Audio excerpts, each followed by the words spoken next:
It is not the strongest of the species that survives, nor the most intelligent that survives. It is the one that is the most adaptable to change, that lives within the means available and works cooperatively against common threats. The love for all living creatures is the most noble attribute of man. The most important factor in survival is neither intelligence nor strength but adaptability. The world will not be inherited by the strongest, it will be inherited by those most able to change. Nothing exists for itself alone, but only in relation to other forms of life. It is not the biggest, the brightest or the best that will survive, but those who adapt the quickest. The impossibility of conceiving that this grand and wondrous universe, with our conscious selves, arose through chance, seems to me the chief argument for the existence of God. We are always slow in admitting any great change of which we do not see the intermediate steps.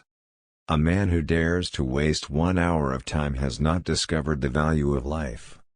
Building a better mousetrap merely results in smarter mice.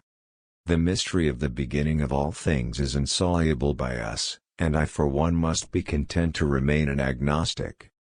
Even people who aren't geniuses can outthink the rest of mankind if they develop certain thinking habits. The more one thinks, the more one feels the hopeless immensity of man's ignorance. I have no great quickness of apprehension or wit which is so remarkable in some clever men, for instance Huxley. Ignorance more frequently begets confidence than does knowledge. In the long history of humankind, and animal kind, too, those who learn to collaborate and improvise most effectively have prevailed. It is no valid objection that science as yet throws no light on the far higher problem of the essence or origin of life. Who can explain gravity? No one now objects to following out the results consequent on this unknown element of attraction.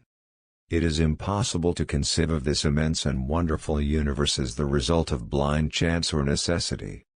The highest possible stage in moral culture is when we recognize that we ought to control our thoughts.